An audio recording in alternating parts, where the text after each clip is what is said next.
Hey, good morning, everybody. I hope everybody's doing well and keeping safe at your house.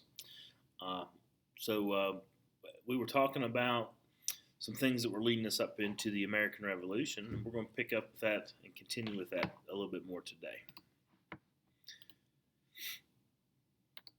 All right, so we had been talking about the battles of Lexington and Concord, which occurred in April of 1775, and how that was a clarion call to troops around the colonies to rise up and form militia. And even 20,000 Minutemen swarmed the city of Boston to try to coop up the British that were located there. Later on in the next month, the Second Continental Congress decides to meet, and they met in Philadelphia, just as they always did. And this time, when the Second Continental Congress meets, all 13 of the colonies were represented. Still no well-defined sentiment for independence. People were, the colonists are still willing to be loyal to the king and be good Englishmen, but there is a desire to continue fighting in hopes that the king and Parliament would consent to a redress of their grievances. So Congress, with a lot of hope, drafted new appeals to the British people, to the king, to the Parliament, but they also anticipated that the king would, ignore them or rebuff them. So the delegates also adopted measures at the Second Continental Congress to raise some money, to create an army and a navy, and it's a good thing because the appeals that they sent were, as they expected, spurned. So perhaps the most important single action of the Second Continental Congress was to select George Washington to lead the hastily improvised army that was besieging Boston.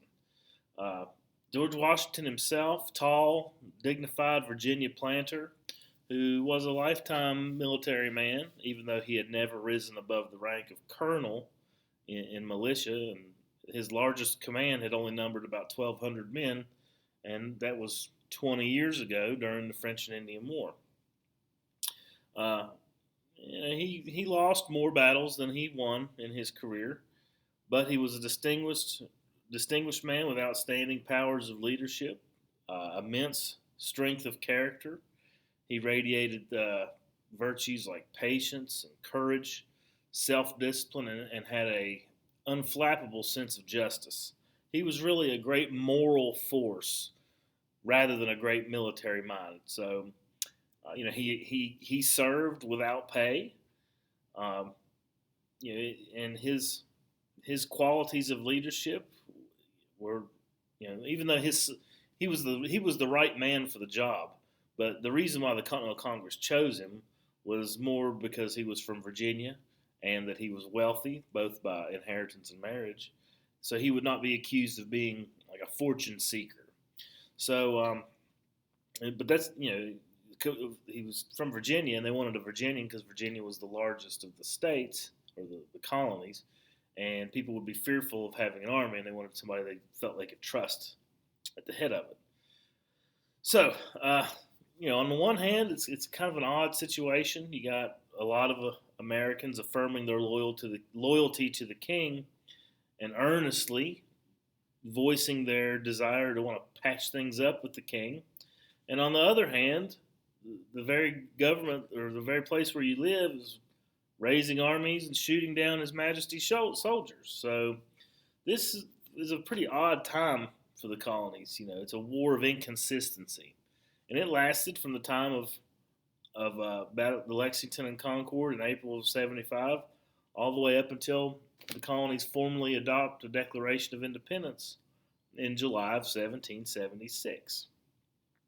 But gradually, so things have to get going, and gradually the tempo of warfare increases when, in May of 1775, a tiny American force led by the gentleman on the left named Ethan Allen and the gentleman on the right named Benedict Arnold, who was an American and fought for the Americans at the beginning of the war. They surprised and captured British garrisons at a couple of key locations in upstate New York called Ticonderoga. You guys know those good pencils you like? Ticonderoga. And Crown Point. These are places located on the scenic lakes in upstate New York, where they were able to capture a very priceless store of gunpowder and artillery for the siege of Boston that was secured for the colonists. And then, right outside of Boston, in June of 1775, the colonists seized a hill, now known as Bunker Hill, but in all actuality, it's really Breed's Hill, which they from which the menaced British soldiers were in Boston at that time. So basically, the British, instead of cutting off the retreat of the American colonists by flanking them, made a big blunder when they launched a frontal attack with 3,000 men. And American sharpshooters, numbering 1,500 that were strongly entrenched, mowed them down in a frightful slaughter at the Battle of, it's called the Battle of Bunker Hill, but it's really at this place called Breed's Hill, just outside of Boston. And this colonists' scanty store of gunpowder finally gave out and they were forced to retreat, but the British sustained heavy losses. And even after that, even at the late date, July of 1775, the Continental Congress is still trying to patch things up with the British government, and they adopted the Olive Branch Petition in July of 1775. And what the Olive Branch Petition does, and what it says, is that we Americans are professing American loyalty to the king and to the crown, and we are begging you to stop hostilities. Well, that's pretty strong language. Like, we beg you to stop. We profess our loyalty. And when the king received the Olive Branch Petition, he had received it just after the Battle of Bunker Hill when he found out about it. And so King George III really slammed the door on reconciliation. So in August of 1775, he formally proclaims that the colonies are in rebellion, and the skirmished were now out, and they would be considered traitors, that they are committing treason, which is a hanging crime. And the next month, he widened the chasm of the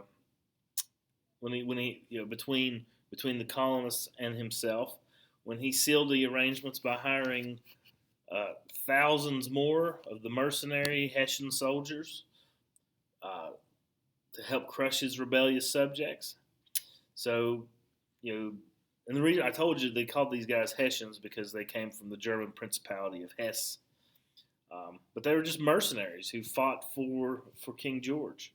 So, Battle of Bunker Hill, pretty important because it slams the door on reconciliation. The Olive Branch Petition is rejected by King George III, and things really begin to pick up pace after that happens. All right. So now the United States. Well, we're not the United States.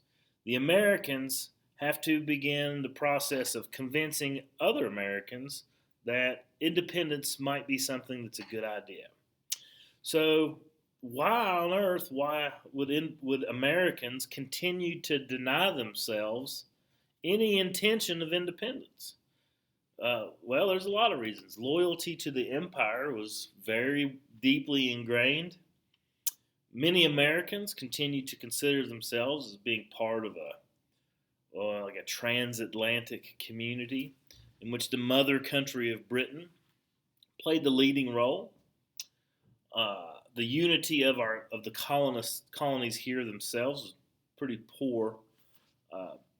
Open rebellion was dangerous, and if the examples of Irish rebels against the crown had been any example, they had been hanged, drawn, quartered, and American rebels had they would not have fared any better.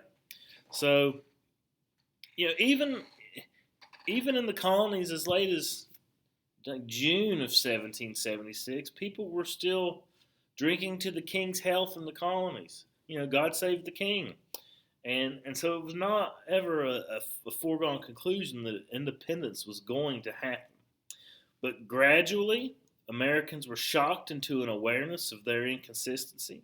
Their eyes were jolted open by harsh British acts like the burning of Falmouth and Norfolk in Virginia, and especially by the hiring of the Hessian mercenaries, who really weren't that great as soldiers. Many of them were more interested in spoils of war than they were in their duty. And actually, hundreds of them, when they arrived in America, deserted and became respected American citizens over time. So, but the hiring of the Hessians was really put a foul taste in many Americans' mouth. So in 1776, there came a publication, and that publication was written by Thomas Paine, and it's known as Common Sense. It is one of the most influential pamphlets ever written. Like I said, its author was a man who was considered radical. His name was Thomas Paine. Paine flatly branded the actions of the colonists as contrary to common sense.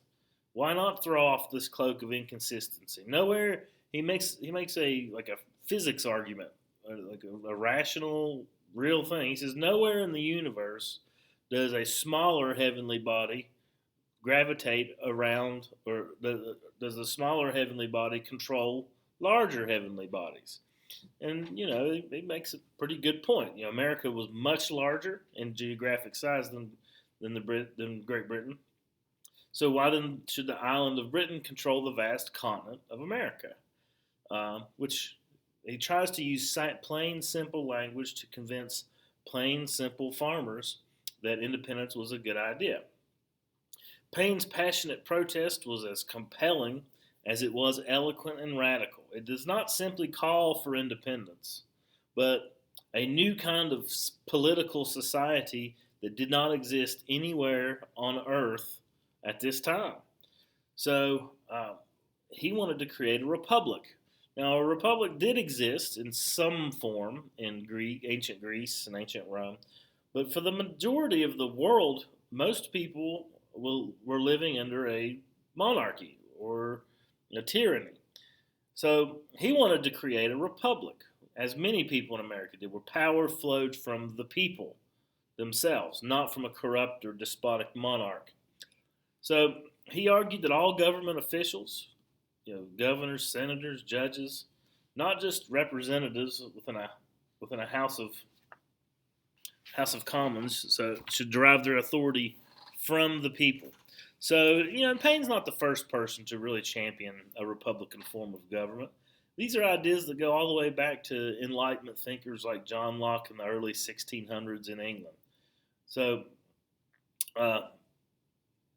many settlers, particularly in New England, had been practicing a kind of republicanism in their own democratic town meetings and annual elections ever since the Mayflower Compact in 1620. So, it's not a new idea. It's just one that doesn't exist. Now, not everybody in the colonies were super excited to have this ultra democratic approach to republicanism. Some favored a republic ruled by a natural aristocracy. They wanted to have a wealthier class of people to make the decisions. These more conservative people felt that the lower classes of people could rise up and put down the wealthier classes. So they feared a radical leveling of power within the colonies, which they had to strike a balance over time. So, let's see. Moving on. So Thomas Paine's pamphlet is sweeping throughout the colonies. People are reading it. It's starting to make sense from them. And eventually it's time to meet again in Philadelphia. And the members of the Second Continental Congress, or the Philadelphia Congress, were instructed by their respective colonies, and they began to gradually edge toward a clean break with Great Britain. And finally, on June the 7th, 1776, the fiery Richard Henry Lee of Virginia made a motion. And his motion says that these united colonies are, and of right ought to be, free and independent states. This is really where the name of our country comes from. He says these united colonies should be free and independent states. And so that's where we get the name United States. And after considerable debate, the motion was adopted a month later. And when it becomes adopted, technically it's July the 2nd, 1776. Many historians argue that July the 2nd, 1776 is the actual date of our freedom, of our independence, when we create our own nation. But we don't really acknowledge July the 2nd because of a document that gets produced by Thomas Jefferson that I'm going to tell you about. So the passing of Lee's resolution is the formal Declaration of Independence. That is really what makes us the United States, by which the American colonies technically cut the wire between the colonies and Britain. An important rupture of kind of calls for some formal explanation and some inspiration. So we also needed to be able to invite assistance from foreign nations to help us to defeat the British, because it's not going to be an easy task. So shortly after Richard Henry Lee even made his motion back in June, Congress appointed a committee to prepare an appropriate statement and draft it so that people could have an understanding of independence. And the person that they asked to draft it was a Virginia lawyer who was very young. He was 33 years old, and his name is Thomas Jefferson. He was already recognized as a brilliant writer, and he measured up splendidly to the assignment. And after some debate and changes and amendments to the document, the Declaration of Independence was formally approved by Congress on July the 4th, 1776. And really, we call it the Declaration of Independence, but it's really more of an explanation of independence. It has really a few different parts to it. First, Jefferson pronounces, he makes a pronouncement which is magnificent in that he gave his appeal of universality, invoking the natural rights of all humans. Not just British rights, but natural rights for all humans. He progressively and persuasively argued that just because the king had flouted these rights, the colonists were justified in cutting their connection. And then he sets forth a long list of presumably of the misdeeds of George II of Great Britain.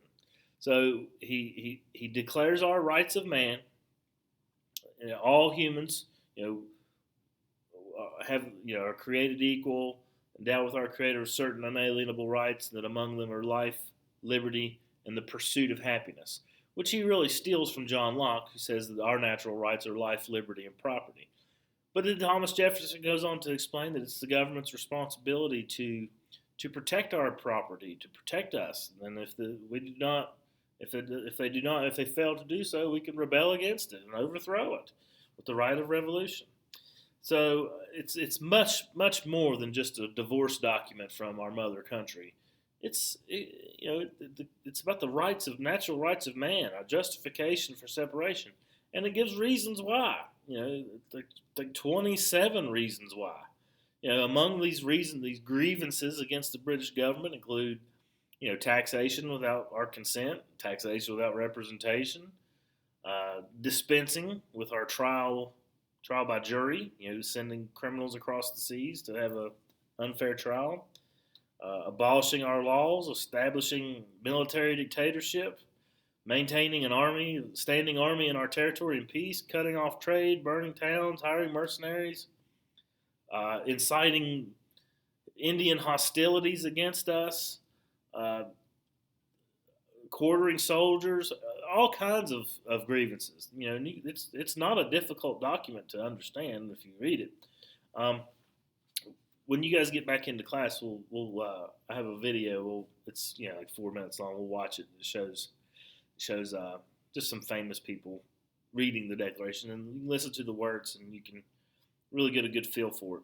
for what Thomas Jefferson was talking about, because it's not really meant to be read. It's meant to be performed.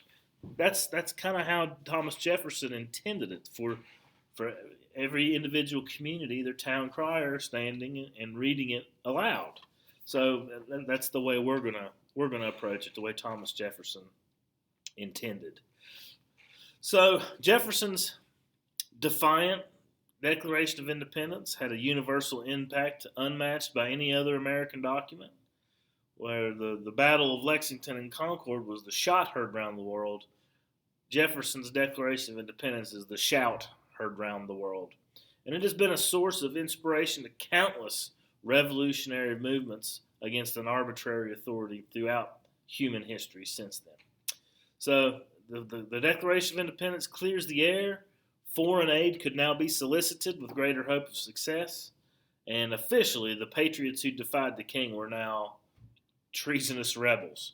So we'll stop there for the day. Next time we'll pick up with we'll check out some Declaration of Independence stuff, and we'll talk more about the Revolution.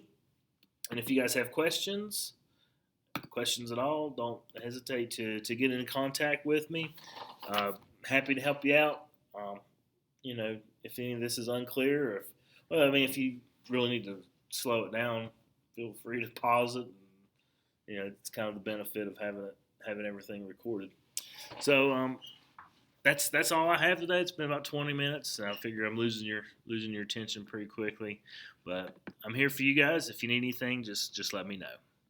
Take care.